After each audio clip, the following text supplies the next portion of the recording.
3장에서는 레위 지파의 인구를 계수할 때 1개월 이상의 남자아이들을 세라고 하셨는데, 이제 4장에 들어와서는 또다시 한번 인구조사를 하게 하시죠. 근데 이번에는 나이가 30세에서 50세 사이의 남자들을 세라고 말씀을 하십니다. 그러면서 그 세 지파 고핫 자손과 게르손 자손과 무라리 자손의 그 각각의 자손들의 그 남자를 집계하고, 또 그들이 구체적으로 무엇을 성막의 어떤 부분을 맡아서 운반을 하게 되는지를 설명을 하는 것이 오늘 본문이 됩니다. 조금 전에 우리가 읽었지만 그 내용이 굉장히 자세하고 또 굉장히 질서가 있죠. 체계적입니다. 오늘 우리가 이것을 보면서 다시 한번 이 약속의 땅으로 진군하는 이 백성들이 이 시내 광야에서 지금 준비하고 있는 중에 있는데, 아직은 출발을 하지 않았어요. 그렇죠? 그렇지만 하나님께서 얼마나 많은 것을 준비를 참 철저히 시키시는지를 우리가 보고 있습니다. 그들은 전쟁을 앞두고 있습니다.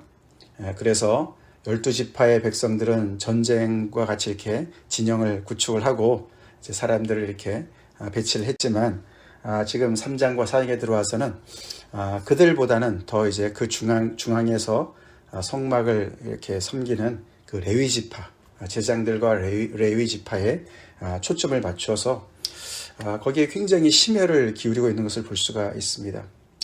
지금 이제 하나님과 언약을 맺은 백성이 성막을 막 이제 만들고 완성하고 그것을 세우고 하나님의 영광이 거기에 임하고, 출애굽기 마지막 부분에 그렇게 되지 않았습니까?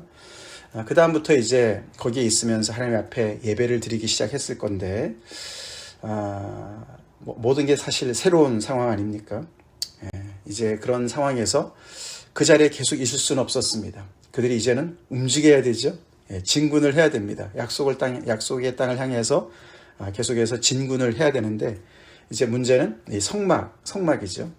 성막이 다행히 이제 이동식이긴 하지만 거기에 드는 많은 이런 부속품들이 있었습니다. 그 안에 그 회막 안에 있는 정말 언약궤를 비롯하여 너무나 중요한 부분들도 많이 있고 물건들도 많이 있고, 그것을 또 감싸고 있는 많은 또 문들과 또 휘장과 또 기둥과 그 세우는 모든 기둥과 끈들, 얼마나 많은 것들이 있었습니까? 그죠? 근데 그것들을 다 이제 움직일 때는 어떻게 됩니까? 분해를 해야 되고, 또 그것을 운반해야 되고, 또 새로운 장소에서 하나님께서 여기서 오늘 머물자, 야영하자 이러면 거기에다가 또 그것을 세워야 됐습니다. 그러니 그것이 굉장한 중노동이 될 수가 있었을 것 같아요. 그렇죠? 굉장히 또 많은 인구들이 사람들이 모여서 함께 일을 해야 되니까 정말 군사 작전을 방불케 하는 그런 굉장한 일이 아니었겠습니까? 그러니까 얼마나 정말 확실한 명령 체계가 필요하고, 또 모든 임무 분단을 세세하게 하지 않으면 엄청나게 정말 혼란이 있을 수가 있고, 특별히 이 하나님의 회막을 잘못 건드렸다가는 오늘도 봤지만 정말 죽을 수도 있는, 하나님의 그런 그 거룩하심을 침범할 수 있는 그런 위험성이 있기 때문에 특별히 더 하나님께서 자세하게 단도리 하시는 것을 볼 수가 있고, 그만큼 이것이 어떻게 보면 이 이스라엘 백성들의 핵심, 그들의 어떤 심장부라고 볼 수가 있는 것이죠. 그래서 하나님께서 그들의 안전을 위해서, 그들의 유익을 위해서 자세하게 모세한테 말씀을 하시죠. 모세와 아론에게 말씀을 하십니다. 자, 그래서 오늘 우리가 좀 이렇게 내용을 좀 더 자세히 살펴보면, 첫 번째 고핫 자손들 얘기를 하시죠. 4장 2절에서 고핫 자손들, 왜냐하면 그들이 맡은 곳이 더 중요하기 때문에 그렇습니다. 그죠? 맡은 임무가 중요합니다. 회막 안에 지성물들을 옮겨야 되는 사람들이었습니다. 자, 그러니까 이 회막이 서 있는데, 장막이 서 있는데, 하나님의 성막이 서 있는데, 그것을 움직이기 위해서, 운반하기 위해서 제일 먼저 해야 될 것이 뭐죠? 그 안에 회막 안에 있는 지성물부터 먼저 이렇게 포장을 해야 되는 일을 해야 됩니다. 그렇죠? 그래서 그 일을 지시하는데, 그것은 누가 합니까? 그것을 옮기는 고핫 자손들이 직접 하지 않습니다. 아론과 그의 아들들이 들어가서 하라고 말씀하시죠. 5절에 진영이 전진할 때에 아론과 그의 아들들이 들어가서, 즉 아론과 제장들이 들어가서 그 회막 안의 지성물들을 다 이렇게 포장하라고 얘기를 하십니다. 고아 자손이 자기들이 운반한다고 자기네가 막 가서 하는 것이 아닙니다. 그렇죠? 그래서 제장들만이 이 성소 안으로 또 지성소 안으로 들어갈 수 있기 때문에 그것을 그들에게 맡기십니다. 그러면서 자세하게 어떻게 할지를 설명하시죠. 먼저 성소와 지성소를 이렇게 나누고 있는 휘장을 걷어서 증거궤를 덮으라고 말씀하십니다. 이 언약궤를 덮으라고. 그래서 직접 만지지 말라고 하시죠. 언약궤를 덮고 그 다음에 해달의 가죽으로 그것을 덮고, 해달의 가죽은 여러 가지 그런 정말 열과 또 추위와 또 그런 여러 가지 또 이렇게 또 손상을 입을 수 있는 것으로부터 보호하는 것이죠. 그런 짐승 가죽으로 덮고 그 다음에 그 위에 순청색 보자기를 덮으라고, 순청색 보자기로 그것을 싸라고 얘기하고 그 다음에 채를 꿰라고 얘기를 합니다. 거기에 고리가 있지 않았습니까? 그래서 채를 꿰고 준비를 해라. 그렇게 가장 먼저 말씀을 하십니다. 이 언약궤 증거궤는 그 해달의 가죽으로 덮은 것으로 끝나지 않고 다른 것들은 다 해달의 가죽이 맨 마지막 바깥에 있는데 이 증거궤는 순청색 보자기로 한 번 더 싸게 합니다. 그래서 그것이 이렇게 눈에 딱 들어오게, 그래서 증거궤가 어떤 것이 증거궤인지를 딱 알 수 있게, 그래서 조심하라는 것이죠. 그래서 순청색 보자기를 덮으라고 얘기를 하셨습니다. 그 다음에 이제 차례대로, 그죠? 진설병을 놓는 상이 있고, 거기에 관련된 대접들과 숟가락들과 주발들과 붓는 잔들. 그것도 똑같이, 그쵸? 청색 보자기에다 싸고, 홍색 보자기 위에 또 뭐를 넣고, 그 다음에 해달의 가죽 덮개로 덮고, 차례대로 얘기합니다. 그 다음에 등잔대가 나오고, 거기에 제반 기구들과, 그 다음에 금제단 향로가 있죠? 제단과 또 제단, 놋제단, 바깥에 제단, 거기에 관련된 모든 것들, 부삽과 갈고리들과 이런 여러 가지 것들을 다 그 순서대로 맨 마지막에 해달의 가죽 덮개로 다 덮어서 운반이 가능하도록 준비를 해놓으라고 얘기를 하셨습니다. 그 다음에 이제 15절에 진영을 떠날 때에 아론과 그의 아들들이 성소와 성소의 모든 기구를 덮는 일을 마치거든 그때서야 고아 자손들이 와서 맬 것이라. 그러나 성물은 만지지 말라. 성물을 직접 만지지 말라고 말씀하십니다. 만지게 되면 그들이 죽을 것이다. 그래서 하나님께서 이렇게 그 하나님의 그 성물이나 또는 이런 하나님께서 거룩하게 하신 구별하신 그런 공간에는 하나님께서 구별하신 자들만 들어올 수 있는 그런 것을 우리가 볼 수가 있습니다. 그것을 침범하게 되면은 죽음을 면치 못하는, 왜냐하면은 구별함을 받지 못한 사람이 들어가게 되면은 그 하나님의 거룩하심이 침해가 되기 때문에, 그래서 부정하게 되기 때문에 그 전체가, 공동체가 위험에 빠뜨려지는 것이죠. 그 사람뿐만 아니라 공동체 전체가 위험에 빠지기 때문에 그것을 그렇게 안전장치를 하나님께서 하시는 것으로 볼 수가 있죠. 자, 그러면서 이 고아 자손이 어떻게 보면은 정말 이 레위 지파들 중에서는 정말 가장 귀하고 거룩한 그런 물건들을 나르는 사람이긴 하지만, 그러나 그들이 하나님 앞에 접근하는 데는 한계가 있었습니다. 가까이는 가야 되지만 너무 가까이 가서는 안 되는, 그런 어떻게 보면 절제된 그런 것을 요구하고 계시는 것을 알 수가 있습니다. 열정이 너무 지나쳐서, 그렇죠? 하나님 앞에 너무나 가까이 가서 하나님의 그런 그 거리, 하나님께서 지키시라고는 거리를 침범하지 않도록 말씀하시는 것을 볼 수가 있죠. 고아 자손들, 그래서 마치 선악을 알게 하는 나무의 그 실과는 따먹지 말아라, 그런 거랑 비슷하지 않습니까? 가까이는 가지만서도 하나님의 거룩하심을 침범하지 말아야 되는 그런 자손들이었습니다. 그리고 엘르아살이죠. 제사장 아론의 셋째 아들 엘르아살한테 특별한 걸 맡기십니다. 등유와 향과 소재물과 관유, 이런 것은 너가 맡아야 된다. 직접 맡으라고 얘기를 하십니다. 그리고 사실 이 모든 것들, 고아 자손의 모든 하는 일들을 그것도 관리하게 하시는 것이죠.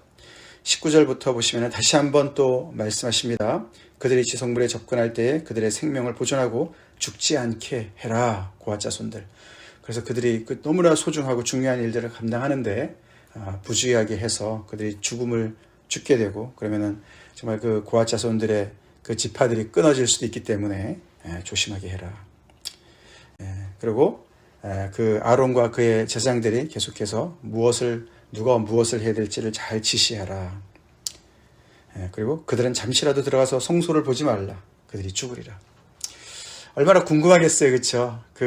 정말 성소 안에 뭐가 있을까? 이거는 뭐 금이라고 그랬는데 진짜 순금인가?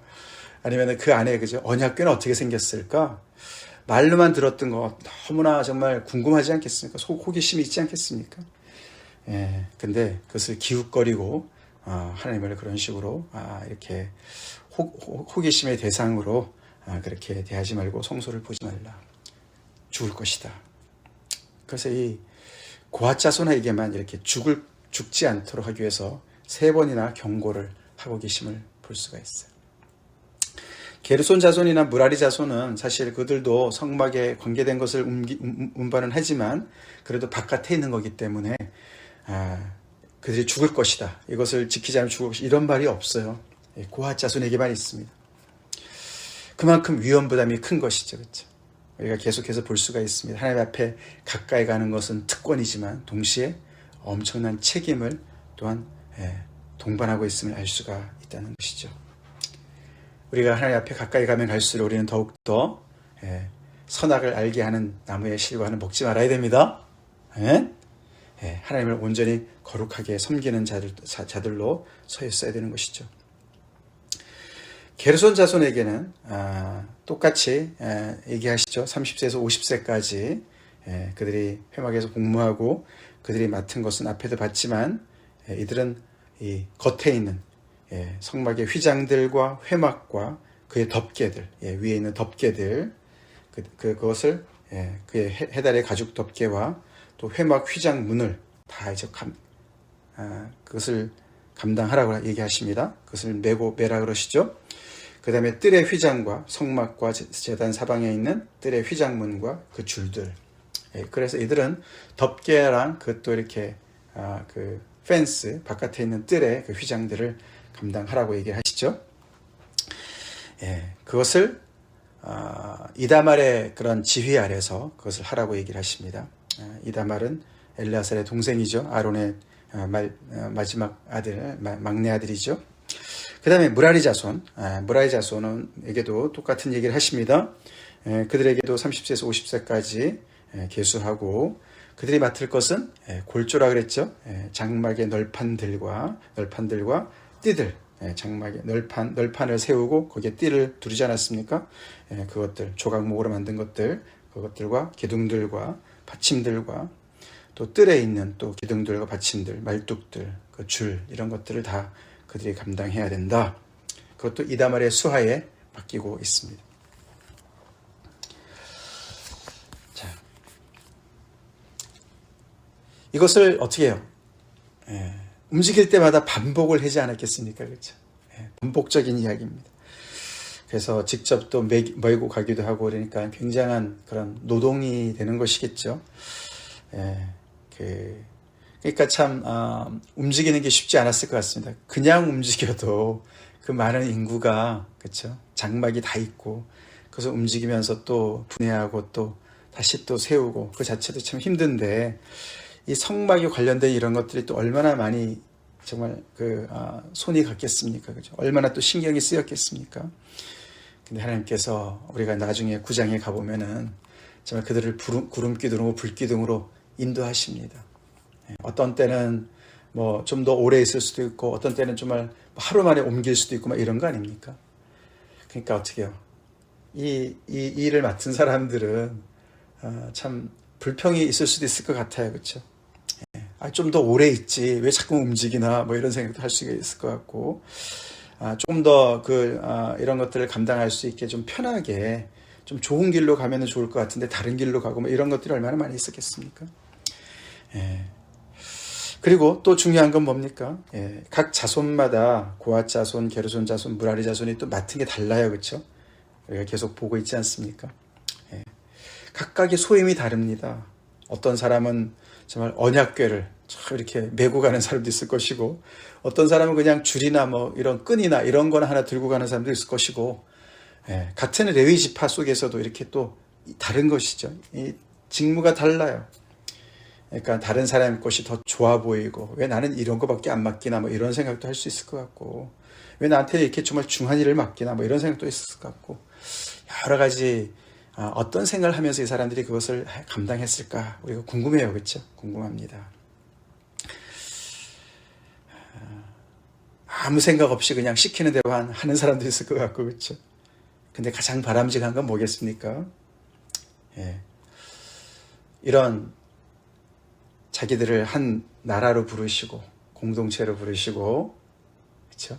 예, 출애굽하게 하시고 애고로부터, 바로의 압제로부터 해방시키신 다음에, 구원하신 다음에 자기들에게 미래를 주신 그 하나님께서, 정말 죄인인 우리와 함께 동행하시는 이 거룩하신 하나님께서 이 말씀하신 모든 것들이 다 우리를 위한 것이구나, 나를 위한 거고 우리를 위한 것이구나, 그 은혜에 감사해서 무슨 일이라도 정말 그 말씀에, 그 하나님의 그 은혜에 늘 깨어서, 그렇죠?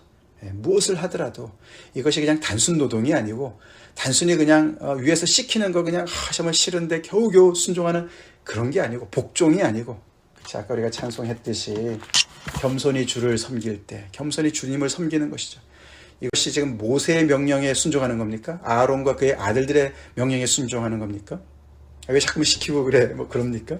아니죠. 그렇죠? 예, 주님을 순종하는 것이죠. 하나님을 순종하는 것이죠. 그런 깨어있는, 은혜에 깨어있는 마음으로 무엇을 하더라도 하나님을 섬기는 그런 마음으로, 그런 자세로 임하는 사람들이 있었으면 얼마나, 그것이 바로 아이디어한 것이 아니겠습니까? 우리도 비슷합니다. 그렇죠? 우리 에베소서 4장, 우리 에베소서 최근에 말씀 묵상했지만 4장 1절부터 우리가 7절까지 보면은 정말, 그러므로 주 안에서 갇힌 내가 너희를 권하노니 너희가 부르심을 받은 일에 합당하게 행하여. 너희가 부르심을 받은 대상들이야. 그게 얼마나 큰 은혜인 줄 아냐. 그렇기 때문에 그 은혜 앞에 겸손과 온유로 하고 오래 참음으로 사랑 가운데 서로 용납하고, 서로가 하나가 되어서 평안에 매는 줄로 성령이 하나 되게 하신 것을 힘써 지키라. 교회를 향해서 말씀하시죠. 몸이 하나고 성령도 한 분이시니 이와 같이 너희가 부르심의 한 소망 안에서 부르심을 받았다. 이 레위 지파의 모든 이 사람들이, 관련된 모든 사람들이, 그래서 이게 30세에서 50세에 그 해당되는 사람들이 인원수가 내일 나옵니다. 고핫 자손은 2750명, 게르손 자손은 2630명, 무라리는 3200명, 그래서 총 8580명이에요. 그 수많은 사람들이 그 일을 감당해요. 근데 그들이 다 하나라는 것이죠. 하나라는 것이, 부르심의 한 소망 아래서 움직이는 사람들인 것이죠. 왜냐하면 주도 한 분이시고 믿음도 하나고 침례도 하나고 하나님도 한 분이시기 때문에, 섬기는 하나님도 한 분이시기 때문에 이들이 한 공동체를 이룰 수 있던 것이고, 무슨 일을 하도 다 하나를 위해서, 하나가 빠져도 온전치 못한 그런 온전한 그런 공동체를 세워나가는 그런 모습이어야 되고, 또 그런 훈련이죠. 사실 훈련이죠. 그래서 이렇게 하나로 부르신 다음에 7절, 에베소서 4장 7절에 보면 우리 각 사람에게 그리스도의 선물을 분량대로 은혜를 주셨다. 그렇죠? 교회, 주님의 몸을 얘기하는 것이죠. 우리가 하나지만 또 우리를 한 사람 한 사람, 각 사람에게 하나님께서 그리스도의 선물을 분량대로 주셨습니다. 그래서 우리 한 사람 한 사람이 다 필요합니다. 아멘? 필요합니다.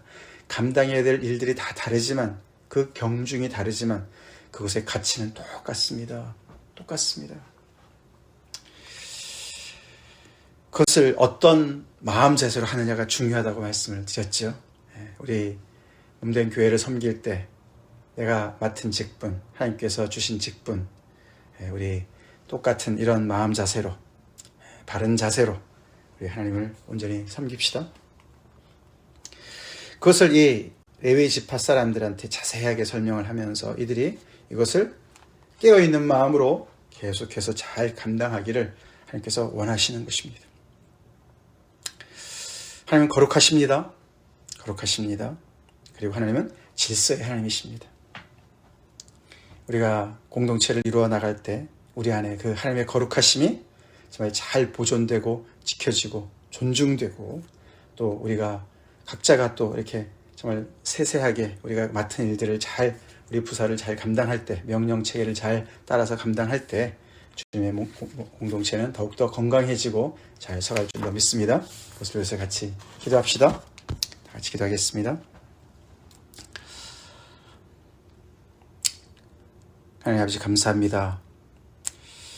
민수기 말씀 오늘 또 우리가 묵상하며 특별히 회막에 관련된 모든 일들을 그 직무를 감당해야 되는 레위 지파들, 특별히 운반할 때, 움직일 때 그들이 각자의 소임을 따라서 무슨 일을 해야 되는지 하나님의 그 명령 체계를 우리가 또 보고 우리 한 사람 한 사람을 주님의 몸으로 부르신 또 아버지 이 공동체를 우리가 또 생각해 봅니다. 하나님 우리 안에도 정말 은혜에 깨어있는 아버지 그런 우리의 자세를 정말 아버지가 가질 수 있도록 주께서 인도해 주시옵소서. 아버지 교회 안에서 우리가 또 아버지 단순 노동 같아 보이는 많은 일들이 있습니다. 그것을 아버지 아무 생각 없이 우리가 해야 되기 때문에 억지로 감당하는 일이 없게 도와주시고 무슨 일을 하더라도 아버지 살아계신 거룩하신 하나님을 우리가 모시고 함께 아버지 우리가 행진하는 가운데서 우리가 하나를 이루며 아버지 정말 아버지 하나님께서 주신 또 이 명령을 따라서 주님의 몸된 교회를 세워나간다는 사실을 잊지 않도록 주님께서 늘 우리를 은혜에 깨어있게 해 주시옵소서. 우리를 부르신 그 부르심에 그 은혜 앞에 우리가 늘 겸손과 온유로 감사함으로 주님 우리가 서 있게 도와주시고 우리가 서로 다르다고 비교 경쟁하고 시기하지 않게 도와주시고 아버지 늘 서로 사랑으로 하나 되고 평안의 줄로 하나가 되게 하시고 성령 안에서 하나 되게 하셔서 우리의 부르심의 한 소망을 따라서 올 한 해도 열심히 전진할 수 있도록 인도하여 주시옵소서. 감사하고 예수님 이름 받들어 기도올렵나이다. 아멘.